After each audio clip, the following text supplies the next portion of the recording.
अखिलेश यादव को आंखें दिखा रहे हैं उन्हीं के सांसद।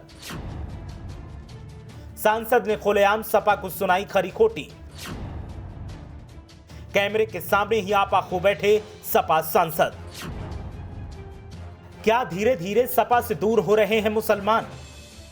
उत्तर प्रदेश में बीजेपी ने तो अपना वोट बैंक बचाए रखा है, लेकिन 2022 चुनावी नतीजों के बाद ऐसा लगता है कि सपा का वोट बैंक उसके हाथ से खिसक रहा है, जिसमें सबसे पहला नाम मुस्लिम मतदाताओं का आता है। वैसे तो सपा के नेताओं का दावा है कि मुस्लिम उनके साथ हैं, लेकिन सपा के ही कई मुस्लिम नेताओं के बदले सुर सपा की कमजोरी का संकेत दे रहे हैं।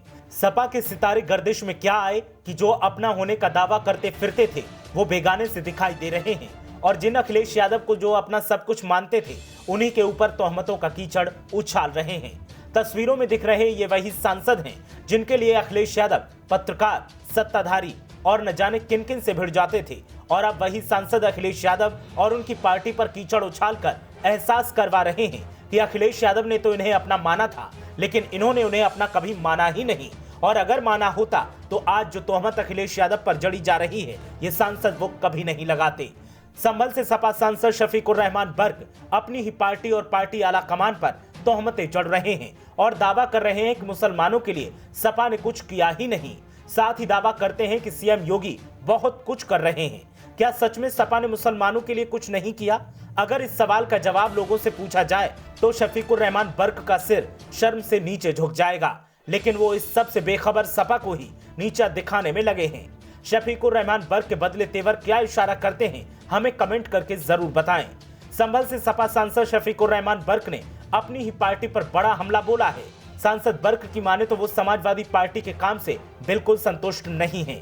इसके साथ ही सांसद ने कहा कि सपा मुसलमानों का कोई काम कर ही नहीं रही है।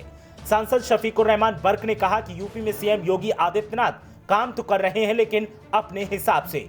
इस वजह से यूपी में मुसलमानों के साथ इंसाफ नहीं हो रहा है। सांसद शफीकुर रहमान बर्क का पार्टी को लेकर दिया गया बयान सोशल मीडिया पर जमकर वायरल हो रहा है। यही नहीं, उनका बयान पार्टी के लिए मुसीबत भी बन सकता है, क्योंकि बर्क की मुसलमानों में काफी अच्छी पकड़ है और यही वजह है कि वो संभल में कई बार सांसद बन चुके हैं। इसके अलावा उनका पोता जियाउर रहमान बर्क मुरादाबाद जिले की कुंदर की विधानसभा से विधायक है। 2022 चुनाव में सपा की करारी शिकस्त के बाद के हालात में सांसद के पार्टी पर हमले को सियासी नजरिए से देखा जा रहा है कि कहीं सपा के कठिन दिनों में शफीकुर रहमान बर्क कुछ नया तो नहीं करने जा रहे। इससे पहले सपा सांसद शफीकुर रहमान बर्क ने अजान को लेकर मच रहे बवाल पर कहा था कि अजान 3-4 मिनट में खत्म हो जाता है, इससे किसी का क्या बिगड़ रहा है। साथ ही कहा कि अखंड रामायण का पाठ 24 घंटे चलता है, लेकिन उससे किसी को कोई दिक्कत नहीं है। देश भर में अजान को लेकर विवाद खड़ा करना नफरत फैलाने की साजिश है। सपा सांसद ने कहा कि अगर अजान से प्रदूषण फैल रहा है तो अखंड रामायण पर कोई कुछ क्यों नहीं बोलता। आपको बता दें कि इससे पहले सपा सांसद ने लड़कियों के लिए हिजाब को वाजिब ठहराया था। उन्होंने कहा कि जब बच्चियां बड़ी होने लगती हैं तो उन्हें कंट्रोल में करने के लिए हिजाब जरूरी है। सपा सांसद ने कहा कि हमारी संस्कृति पर यूरोपियन संस्कृति भारी पड़ती जा रही है, लेकिन हमारे धर्म में इतना खुलापन हराम है। वैसे उन्होंने लड़कों को क्या पहनना चाहिए इस पर कुछ नहीं कहा था। अब शफीकुर रहमान बर्क का बयान कई सवाल खड़े कर रहा है, और सवाल भी ऐसे जिन पर सपा को विचार करने की जरूरत है। अगर सपा प्रमुख ने इस पर ध्यान नहीं दिया तो फिर दिक्कतें पार्टी के लिए ही पैदा हो जाएंगी। ब्यूरो रिपोर्ट, मीडिया हलचल।